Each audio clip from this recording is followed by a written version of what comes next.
Hello friends, तमारू स्वागत है मारी चेनल में। आज आप बनावीशू गरमी माटे ठंडू ठंडू नवुं લીંબુ शरबत। तो आ લીંબુ शरबत तमे फक्त 2 જ मिनिट में बनावीने तैयार करी सको छो अने एक सीक्रेट मसाला साथे आ લીંબુ शरबत तमारू एकदम टेस्टी बनशे।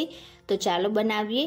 रेसिपी सारी लागे तो विडियो ने लाइक करजो, वधारे में वधारे शेर करजो અને ચેનલને સબસ્ક્રાઇબ કરીને બાજુમાં રહેલા બેલ આઇકન બટનને પ્રેસ કરજો એટલે નવી નવી રેસિપીના નોટિફિકેશન આવશે। તો ચાલો બનાવીએ। તેના માટે આપણે સૌથી પહેલા તો એક નાનો મિક્સર જાર લઈશું અને અહીંયા મેં 1 બાઉલ જેટલી સાકર લઈ લીધી છે। તો આ રીતની જે મીડિયમ સાઇઝની સાકર આવે છે તે લીધી છે। અહીંયા આપણે ખાંડની જગ્યાએ સાકરનો ઉપયોગ કરીશું। તો સાકર શરીરમાં ખૂબ જ ઠંડક આપે છે એટલે તમારે ખાંડની જગ્યાએ સાકર લેવાની, જે શરીર માટે પણ હેલ્ધી રહેશે। અને હવે 1 બાઉલ સાકરની સામે મેં અહીંયા અડધા બાઉલ જેટલી લીલી વરિયાળી લઈ લીધી છે। તો વરિયાળી પણ શરીરને ખૂબ જ ઠંડક આપે છે। તો અહીંયા સાકર અને વરિયાળી બંનેને આપણે એકદમ સારી રીતે પીસીને તેનો પાવડર બનાવીને તૈયાર કરી લઈશું। આ બંને વસ્તુ તમે ગરમીમાં ખાશો એટલે તમારા શરીરને ખૂબ જ ઠંડક આપશે। તો અહીંયા તમે જોઈ શકો છો બંને વસ્તુનો મેં આ રીતનો એકદમ ફાઇન પાવડર બનાવીને તૈયાર કરી લીધો છે। તો આ રીતે પ્રીમિક્સ બનાવીને તમે તેને એરટાઇટ બોટલમાં ભરીને સ્ટોર પણ કરી શકો છો। અને જ્યારે પણ તમારે શરબત બનાવવું હોય ત્યારે ફક્ત 2 જ મિનિટમાં તમે શરબત બનાવીને તૈયાર કરી શકો છો। તો હવે આપણે શરબત તૈયાર કરી લઈશું। તો તેના માટે અહીંયા 4 ટીસ્પૂન જેટલો પાવડર આપણે બાઉલમાં ઉમેરીશું। તો અત્યારે હું 4 મીડિયમ સાઇઝના ગ્લાસ જેટલો શરબત બનાવી રહી છું। તો તેના માટે 4 ચમચી જેટલો આપણે આ રીતે પાવડર લઈશું। તમારે વધારે કે ઓછું જે રીતનું શરબત બનાવવું હોય તમે એ રીતે પાવડર લઈ શકો છો।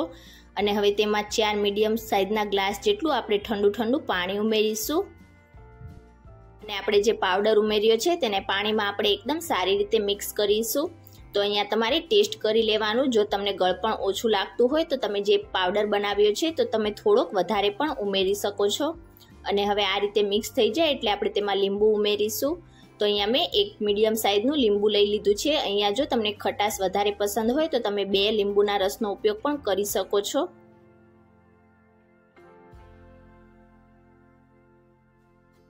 અડધી ટીસ્પૂન જેટલું આપણે મીઠું ઉમેરીશું।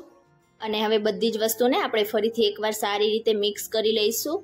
અહીંયા તમને કોઈ પણ વસ્તુ ઓછું લાગતું હોય તો તમે તમારા ટેસ્ટ પ્રમાણે વધારે કે ઓછું કરી શકો છો। અને હવે આ રીતે મિક્સ થઈ જાય એટલે આપણે તેમાં એક સિક્રેટ મસાલો ઉમેરીશું, તેનાથી તમારા શરબતનો ટેસ્ટ 100 ગણો વધી જશે। તો અહીંયા મેં છાશનો મસાલો ઘરનો બનાવેલો લઈ લીધો છે। તો આ છાશનો મસાલો ઘરે કેવી રીતે બનાવવો તેનો વિડીયો મેં તમારી સાથે શેર કરેલો છે। લિંક મેં નીચે ડિસ્ક્રિપ્શન બોક્સમાં આપી દીધેલી છે, તો તમે ત્યાંથી છાશના મસાલાની રેસીપીનો વિડીયો જોઈ શકો છો। તો અહીંયા જરૂરિયાત પ્રમાણે મેં છાશનો મસાલો ઉમેરી દીધો છે। અને આ રીતે તમે છાશનો મસાલો બનાવીને તેને 1 વર્ષ સુધી સ્ટોર પણ કરી શકો છો। અને હવે આપણે બધી વસ્તુને ફરીથી એકવાર સારી રીતે મિક્સ કરીશું। છાશના મસાલામાં ઘણા બધા મસાલા આવતા હોય છે, તો આપણે શરબતમાં પણ તેને યુઝ કરી શકીએ છીએ। બીજા કોઈ જ મસાલા ઉમેરવાની આપણે બિલકુલ પણ જરૂર નહીં પડે। તમે એકવાર આ રીતે લીંબુ શરબત બનાવીને જરૂરથી ટ્રાય કરજો, એકદમ ટેસ્ટી લાગશે। અને હવે મિક્સ થઈ જાય એટલે આપણે આ શરબતને ગાળી લઈશું। જો તમને ગાળ્યા વગર પસંદ હોય તો તમે એ રીતે પણ તેને સર્વ કરી શકો છો, પણ આ રીતે ગાળેલું હશે તો જે વરિયાળીનો ઉપરનો ભૂકો હશે તે આ રીતે અલગ થઈ જશે। અને હવે એકદમ સરસ રીતે આપણે ફરીથી શરબતને મિક્સ કરી લઈશું।